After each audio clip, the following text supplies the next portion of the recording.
all of you.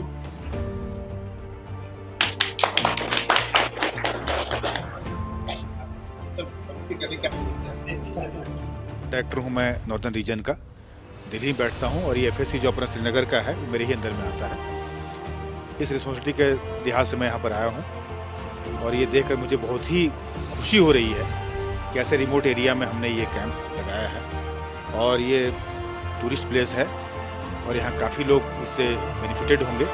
और सबसे बड़ी बात अपनी AHY स्कीम जो है ये ऐसे ही लोगों के लिए है जो जिनके पास अनुभव है और वो कुछ करना चाहते हैं और उनको कोई सपोर्ट नहीं मिल पाता है, उसको गवर्नमेंट ने सपोर्ट दिया है। उनके लिए मार्केट प्लेस बनाया है इस तरह का, ये एग्जीबिशन उसी के लिए बना हुआ है। इसमें कई तरह की चीज़ें होती है, डिजाइन भी होती है, इसमें हमारे लिए जो है ट्रेनिंग स्कीम भी है और एक ये भी इसकी मार्केटिंग के लिए ये भी होती है।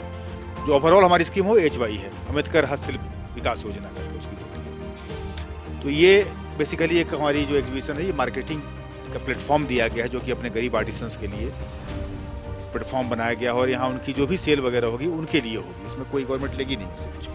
प्रमोट करते हैं इसके साथ साथ कि जैसे कोई अगर एक जो हमारा कोई आर्टिसन है जो बहुत अच्छा एक्सपीरियंस्ड हो, नामी गिरामी हो, उसको हम ये भी प्रमोट करते हैं कि अगर वो चाहें तो कुछ लोगों को ट्रेनिंग दें, अपना 3-4 लोगों को। उसके लिए भी गवर्नमेंट अलग से GSB हमारी स्कीम है, गुरु शिष्य परंपरा के आधार पे उसको भी व्यवस्था करते हैं, उसको हम फंडिंग करते हैं और अपने ही तरह के जो आर्ट हैं उसको कई लोगों को सिखाने को उसको अवसर दिया जाता है।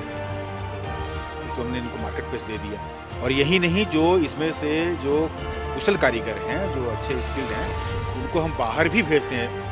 इसमें जैसे हमारा दिल्ली आर्ट हो गया, जैसे और जगह कई हमारे जो है सो फेयर अरेंज होते हैं, जैसे अपना तोशाली मेला हो गया, एक भुवनेश्वर में होता है, कई अच्छे मतलब जो हैं जहाँ पर कि सेल्स काफ़ी ज़्यादा होती है इनकी। और मैं बता दूं आपको कि उसके लिए जो आर्टिसंस हैं उनको कुछ नहीं करना पड़ता, गवर्नमेंट उसका फेयर भी देती है, सामान ले जाने का पैसा भी देती है, प्लस TAD भी देती है और सारा सेल्स उनका अपना होता है। इतना गवर्नमेंट सपोर्ट करती है।